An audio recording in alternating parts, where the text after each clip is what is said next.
हो या ना.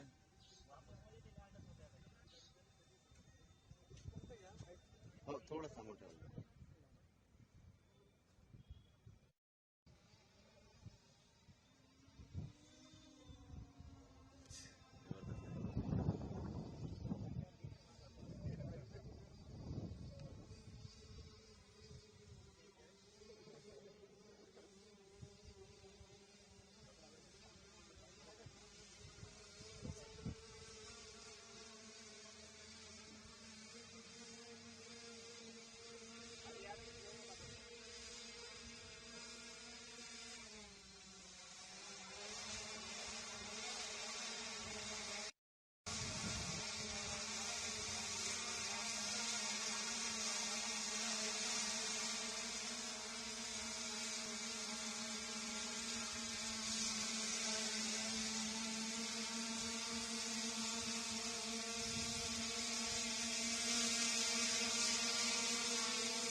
बस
तैयारी है. हमने पिछले 6 महीने में काफ़ी इलाबोरेट प्रिपरेशंस किया है ये लोकसभा इलेक्शंस के लिए. फर्स्ट फेज में जो कल हमारी मतदान होने वाली है उसमें कुल 15,000 सुरक्षा बलों की तैनाती रहेगी गढ़चिरौली में. बाहर से हमें 40 सीएपीएफ की कंपनीज मिली हैं मतदान कराने के लिए. हमारी already 47 companies in situ deployed हैं, 30 सीआरपीएफ की कंपनी और 17 एसआरपीएफ की कंपनी. तो केंद्रीय बलों की कुल 87 टुकड़ियां हमारे पास मतदान कराने के लिए मौजूद रहेंगी. उसके अलावा 1,500 सुरक्षा बल हमें बाहर से मिले हैं, 1,500 होमगार्ड्स हमें बाहर से मिले हैं. कुल हमारी इंटरनल डिप्लॉयमेंट 11,000 लोगों की, तो ऑन ग्राउंड उस दिन 15,000 लोगों की डिप्लॉयमेंट रहेगी. कुल 206 बूथ्स हैं जिसकी हम 2 दिन से हेलीट्रॉपिंग कर रहे हैं. और इंडियन एयरफोर्स के 6 MI-17 के हेलीकॉप्टर्स आए हुए हैं इसमें मदद करने के लिए. तो ईवीएम और पोलिंग पार्टीज ऐसे 824 लोगों की हम उस संवेदनशील और अति संवेदनशील ठिकान हम हेलीकॉप्टर से ड्रॉपिंग कर रहे हैं ताकि उनकी सुरक्षा को लेकर के कोई भी धोखा नहीं हो. इसके अलावा हमारी 130 ड्रोन्स की फ्लीट है गढ़चिरौली पुलिस की, जो आकाश से पूरे चप्पे चप्पे पे जहां जहां पे भी चुनाव होंगे वहां पे उन पे नजर रखे रखेगी. इसके अलावा हमने सभी वोटर्स को भी अपील की है, ग्राम भेंट करके अपील की है कि बिना किसी डर के वो बाहर आकर के, बिना किसी सुरक्षा के भय के वो आगे आकर के मतदान करें और गढ़चिरौली में जो चुनाव होने वाले हैं उसको पीसफुली और सक्सेसफुली करने में हमारी मदद करें. पोलिंग पार्टी से उन्हें पहुंचाया गया है बूथ तक सेफली हेलीकॉप्टर की मदद से.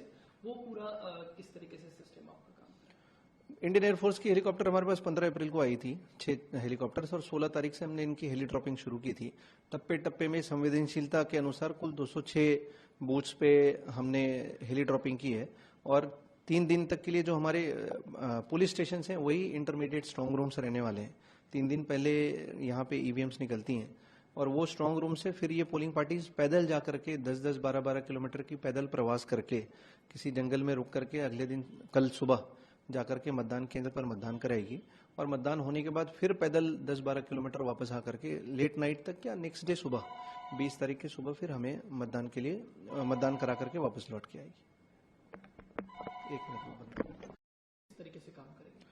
पिछली बार के कंपैरिजन में इस बार हम C60 फोर्सेस को किसी भी मतदान केंद्र पर मतदान कराने के लिए नहीं भेज रहे हैं। हमारे कुल 1000 C60 के कमांडोज और 60 CRPF QAT के कमांडोज और स्पेशल एक्शन ग्रुप के कमांडोज, ऐसे मिलकर के 1000 नक्सल विरोधी अभियान के जो हमारे दस्ते के कमांडोज हैं वो अलग अलग जंगल पैचेज में पिछले 7 दिन से जंगल में रह करके उसकी एरिया डोमिनेशन कर रहे हैं, ताकि होने वाले मतदान के दिन उस मतदान केंद्र पे कोई भी अड़चन नहीं आए। और ये लोगों ने अभी कल भी रोड ओपनिंग करके पूरी पोलिंग पार्टीज को अंदर लिया है, और वापस जब पोलिंग पार्टीज जाएंगी उस समय भी रोड ओपनिंग करके यही C60 के कमांडोज उनको वापस भेजेंगे। और इलेक्शन के दिन ये हर संवेदनशील मतदान केंद्र के आसपास रहेंगे कि किसी को भी किसी भी तरह की गरज पड़ती है तो C60 के कमांडोज वहां पे 1 घंटे के अंदर नजदीक के मतदान केंद्र पर पहुंच पाएंगे।